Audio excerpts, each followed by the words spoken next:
Hello guys, and welcome back to another For Honor Heroes build video with me, Daniel Does It. Today we're covering the Raider, and the mode we're focused around is Breach Attack. So let's go ahead and get into the 3-perk selection that we choose for the Raider.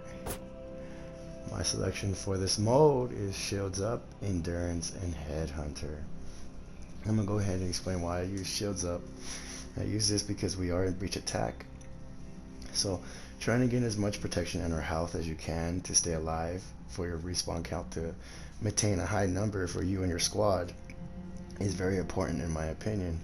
So Shields Up gives you a 15 health shield on top of your regular health when you respawn and or when you get revived. Now when you're in Breach Attack, you're going to be getting revived pretty often if you do happen to get ganked or just happen to die.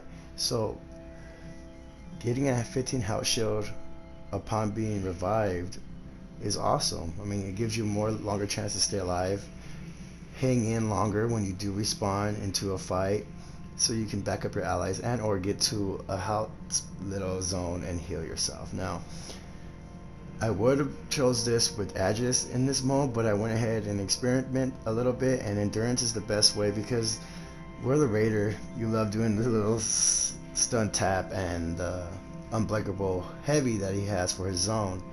And Endurance allows you to feint that and or kind of go ruthless with any kind of combo that you want to go to. Now Endurance, the way this works is you gain 3% stamina cost reduction per renown level. Now renown level is corresponding to your feat. So let's say for instance your second feat is Bear Trap. Once you got to the Bear Trap feat and you unlocked it, you're renown level 2, which at that point you'll have 6% stamina cost reduction. So you can get all 4 levels done and have a total of, 12% stamina cost reduction for the entire match of the game. Now, the last perk I go with is Headhunter, and I choose that over Survival Instincts and Fresh Focus because, again, we're a Breach Attack. We're trying to stay alive as much as possible or survive as long as we can until we get back up. So, once you're pretty much going to be executing a lot of players, Headhunter gives you an increase of 4 health to your total health for the rest of the remainder of the game. Once you execute one player, you get 4. If you execute another player and or bot, you get 8. So on and so forth to a total maximum of 16 health added to your basically total amount of health or your health bar. So you're going to have 16 plus the 15 that you get from Shields Up and when you revive, so you'll have like 31 health on top of the total health you normally start with, which kind of makes you a heavy in my opinion. Now Shields Up is only there when you respawn and revive, remember, but Headhunter will always be there, so when you go and heal, you'll have like another whole bar and a shed about a bar with another bar into your total pool. Now let's go ahead and get, kind of didn't really explain Survival Instincts. The reason why I chose Headhunter over that is because this only gives you stamina cost reduction like crazy, but only when you're in critical health. Now that's when your flash of your health bar is flashing clear and red, indicating that you're in critical health, close to dying. Now other than that, if you're not in that with all the Shields Up in health, you're going to be getting, and most likely being a beast with Endurance and using the Raider. In my opinion, I'd rather have something that I'm going to benefit at the beginning of the game or throughout the whole game like Headhunter, instead of something that's only going to procs or be active during a critical state. Fresh Focus is a pretty awesome feat. I feel this is better in the 1v1 situations or situations where you're not too crowded. So like Dominion, Breach, and Deathmatch, in my opinion, wouldn't be the best way or scrimmage for Fresh Focus. I would use this probably for elimination, in my opinion. So now let's go ahead and move on to the feats.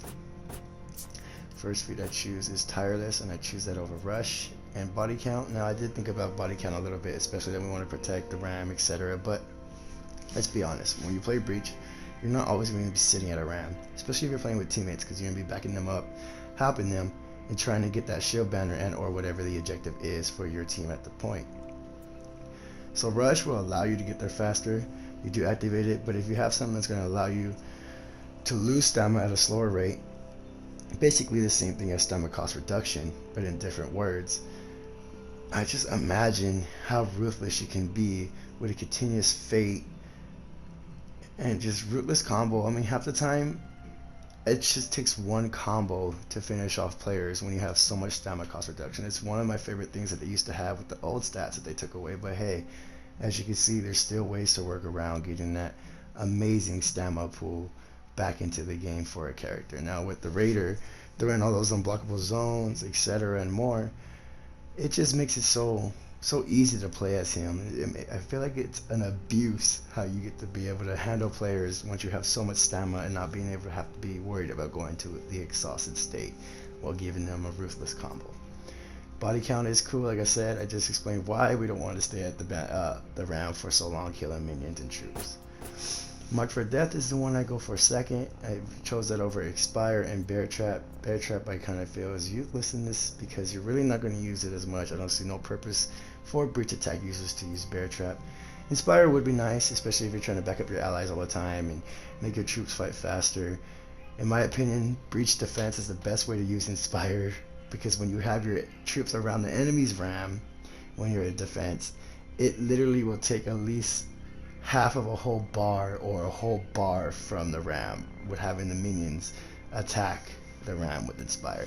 Now Mark of Death is going to, you can use this on the commander, making the commander have less stamina, less defense. And you could also use this on any player. Another player can run away, he'll still have it, but then that makes him away from the fight and allow you and your teammates to take whatever or beat up whoever you need to. That's pretty much it. I mean, I feel like that's way better than Inspire and Bear Trap when it comes to Breach Attack. That's the reason why I chose Mark for Death. Plus, you get renown, an increased amount of renown gain upon the kill of the enemy, whoever you marked it on. So, let the hunt begin, Headhunter.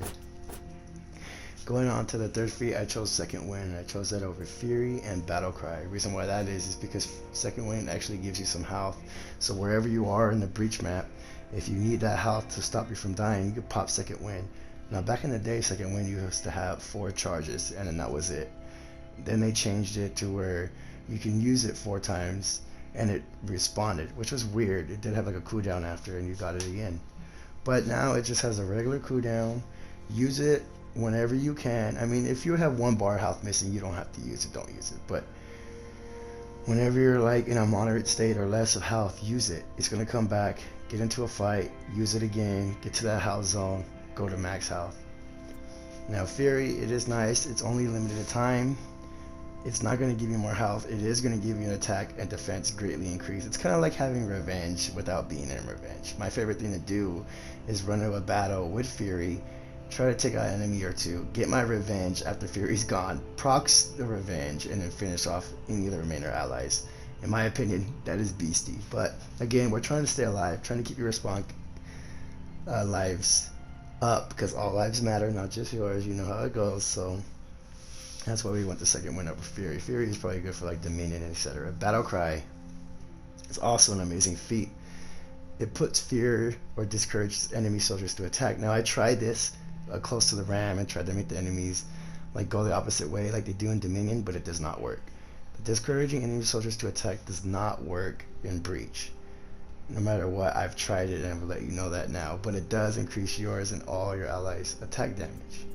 Again, Second Wind's the way to go. The only way I can see Battle Cry being useful is if you guys are at the end, but if you are with a team of randoms who are getting their stuff smacked and you proc this, it's not going to make a difference, I promise you. I've tried it. So this is why I go ahead and experiment with these builds before I shoot them out to you guys in these videos.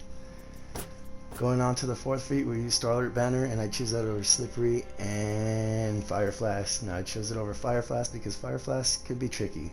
It does hurt your allies. It does do a good amount of damage.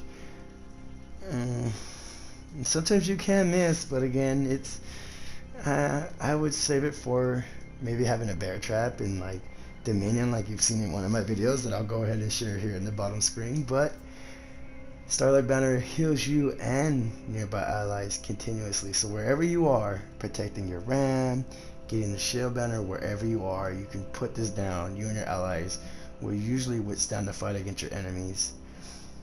Also, you can put it when you're fighting the commander, put it down at the commander, fight the commander, and you and your teammates are getting health as they're fighting off players and the commander at the same time. Slippery only blocks all grab attempts. Now when it says all grab attacks, it blocks all of them except for when you make a mistake. Like if you throw a heavy or if you try to feign into a heavy or a light with this on, you can get guard break. And if you try to like counter guard break a guard break from an enemy and they guard break you, you can get guard break. So they need to really kind of put a better description in this, in my opinion. Slippery is alright, maybe for like if you're in a ledge map for elimination, but I just don't really see this coming into play for this mode. Well, that's going to wrap it up for the Breach Attack Raider. I really hope you guys enjoyed. Thank you so much for taking your time to watch. Subscribe, leave a comment down below, and until next time guys, check out these videos and much more. And I'll talk to you guys later.